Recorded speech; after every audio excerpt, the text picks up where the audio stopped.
Hello, this is Dr. Grande. Today's question is, can I analyze the case of Nita and Chance Moseley?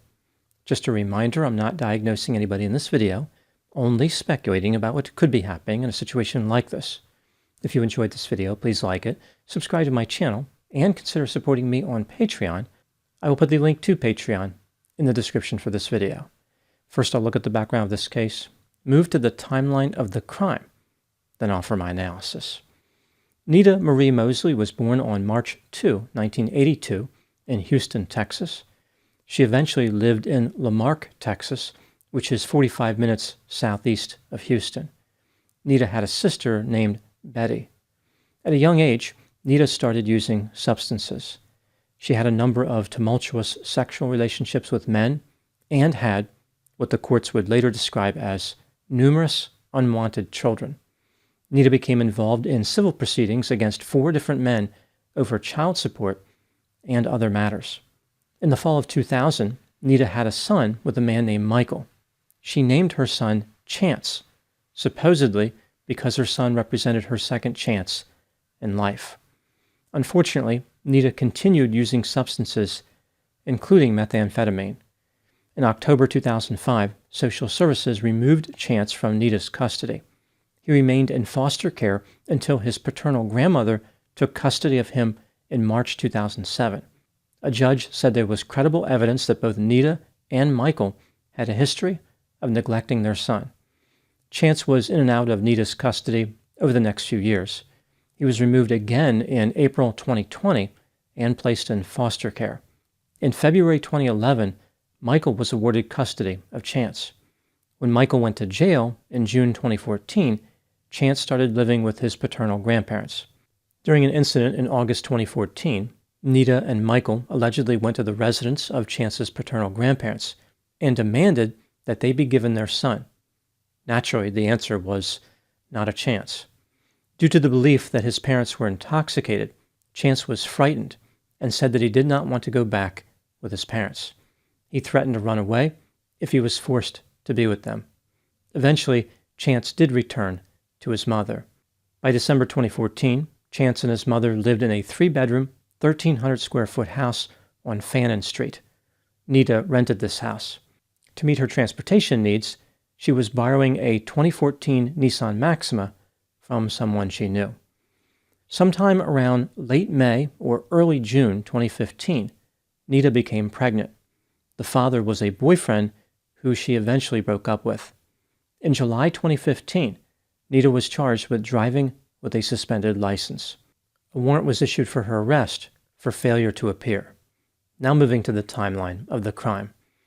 On Saturday, September 26, 2015, one of Nita's neighbors noticed that the door to her house was open and became concerned about her well-being.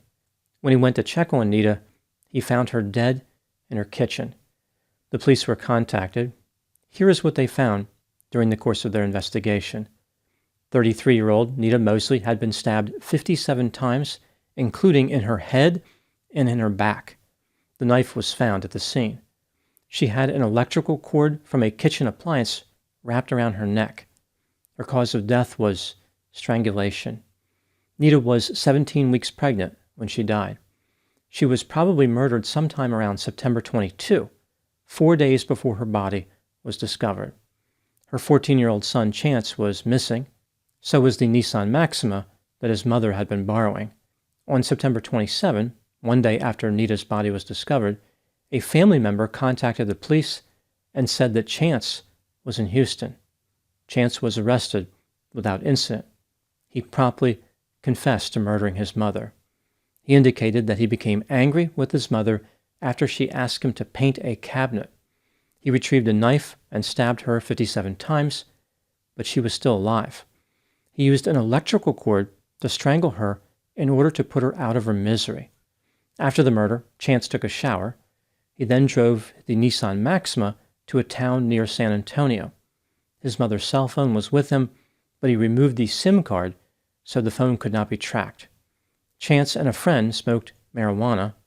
He told the friend that he had committed murder, indicating that his mother had been harming herself, so he finished her off. On August 18, 2016, almost a year after Chance killed his mother, he was arrested for capital murder. He went to trial and was convicted on February 25, 2020. Chance Moseley was sentenced to life in prison with the possibility of parole after 40 years. Now moving to my analysis. There is no doubt that Chance intentionally killed his mother, but he still put up a defense at his trial. The reason that Chance was charged with capital murder and not murder is because his mother was pregnant. Killing an unborn child is an aggravating circumstance which can lead to the capital murder charge. His defense was essentially based on the idea that he did not intentionally kill his unborn sibling. He purposely avoided stabbing his mother in the abdomen.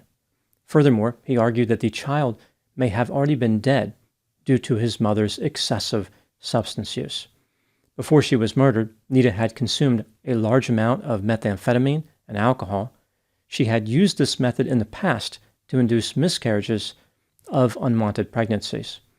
Chance's defense also argued that he was impulsive and may not have been aware of what he was doing when he conducted the lethal attack. The arguments in favor of Chance were certainly creative, but the state effectively countered them. They argued that the reason Nita did not have stab wounds in her abdomen is because she protected her child. I don't know if she did or not, but the argument that Chance made was ridiculous either way. There is really no question that he was guilty of capital murder. He confessed to the murder, the physical evidence corroborated his confession, and he knew his mother was pregnant. The issue that is up for debate in this case is not so much whether Chance was guilty, but what was his level of guilt? How responsible was he for what happened? Did other factors come into play, like his negative experiences in childhood? Some have argued that Chance was born evil or became evil at a young age. He somehow morphed into a killer without significant assistance. So this negative transformation happened with no or minimal interference or mistreatment. Others argued that this case is complex. Chance did something terrible, but he was in a no-win situation. He was destined to become antisocial. For example, while asking the jury to forgive the pun, Chance's defense attorney suggested that his client never had a chance. Let's take a look at the evidence both for and against the idea that Chance was fully responsible for his transformation into a killer, starting with the factors that support this theory. Around the time of the murder, Chance had used drugs and demonstrated other antisocial behavior. After killing his mother, he immediately went and used marijuana. A mental health clinician would later say Chance did not have any mental disorder. Chance had talked to several people about wanting to kill his mother and his unborn sibling. Perhaps his crime was premeditated. This wasn't an offender who simply lost control in the heat of the moment. Nita's sister suggested that Chance had a history of defiant behavior that lasted for years. According to her sister, Chance fabricated stories about attacking people as if he had an interest in violence. He found himself in trouble at school. He gave his mother a cold stare as if he was trying to intimidate her, and he physically pushed his mother during an argument. Now moving to the factors that contradict the theory that Chance was fully responsible for his transformation into a killer. When Chance's father, Michael, found out about the murder, he told the media that he was shocked about the situation. He said, quote, "My son has always been a good kid for as long as I've known him," unquote. He argued that Chance had been dealt a bad hand. Michael went on to say that Chance loved football and skateboarding. Chance accompanied family members on vacations to the Grand Canyon, Washington, D.C., Disney World, and the Schlitterbahn Water Park in New Braunfels, Texas. I guess the idea here was that Chance could not have been a killer because he liked vacations. Like, if he was a killer, he would have said, "No way am I going to the Grand Canyon. That's only for non-homicidal people."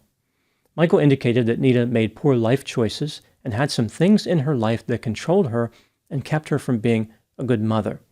Chance's grandfather had grave concerns about how Chance was being treated. He told the authorities, quote, "I am extremely concerned for Chance's safety and well-being. If he were to reside or have unsupervised visitation with his mother or father," unquote. He went on to say that Chance's father was seldom home and smoked marijuana in front of Chance. The mother of one of Nita's boyfriends also defended Chance. She had cared for him when he was younger, during a time when she believed that her son may have been Chance's father. She stated that there was no evidence that Chance had an anger problem. Nita maintained a reckless lifestyle. She had been physically harmful to Chance, lost custody of him several times, generally disregarded the law, and frequently used methamphetamine. In addition, she introduced Chance to methamphetamine. There is no question that the lifestyle Nita modeled for Chance was incompatible with her winning a Mother of the Year award. On the day of the murder, Nita took Chance to a drug dealer's residence. She smoked methamphetamine for about 5 hours while Chance played video games in the living room. The idea of keeping Chance busy and away from his mother came from the drug dealer. The dealer didn't think it was a good idea for Chance to watch his mother using drugs. Nita was so reckless and callous, she even offended the sensibilities of a drug dealer. It's hard to imagine a more devastating commentary about one's parenting skills. At the time of Nita's death, she had such a high level of methamphetamine in her system that it was potentially lethal to her unborn child. Even though Chance was not diagnosed with any mental disorder, a mental health clinician said he was not functioning properly, became caught up in an emotional struggle with his mother, and was not fully aware of what he was doing when he killed her. When considering all the evidence in this case, do I think that Chance was fully responsible for his transformation into a killer? No. I think he was guilty of murder and should suffer the consequences, but his adverse childhood experiences almost certainly played a part in the development of his antisocial behavior. His defense attorney was correct. He never had a chance. Now moving to my final thoughts. Nita Moseley believed that her son was her second chance at life. As it turns out, he was the instrument of her death. Through her poor decisions, recklessness, sensation-seeking, impulsivity, violence, and irresponsibility, she methodically forged the weapon of her own demise. Nita made Chance just like her, except angrier and more violent. Undoubtedly, Nita interacted with a number of unsavory characters in her life, but she felt safe that her own son would never betray her. She did not understand how she betrayed him first. Nita was able to see the warning signs that Chance was dangerous, but she was so self-centered, she did not care. By not giving her son even half a chance, Nita played a game of chance and lost. Through the gift of life, Chance brought his mother death, only to receive a different kind of life for himself. He would have been better off if his mother had left nothing to Chance. Those are my thoughts in the case of Nita and Chance Moseley. Please put any opinions and thoughts in the comments section. They consistently generate an interesting dialogue. As always, I hope you found my analysis of this topic to be informative. Thanks for watching.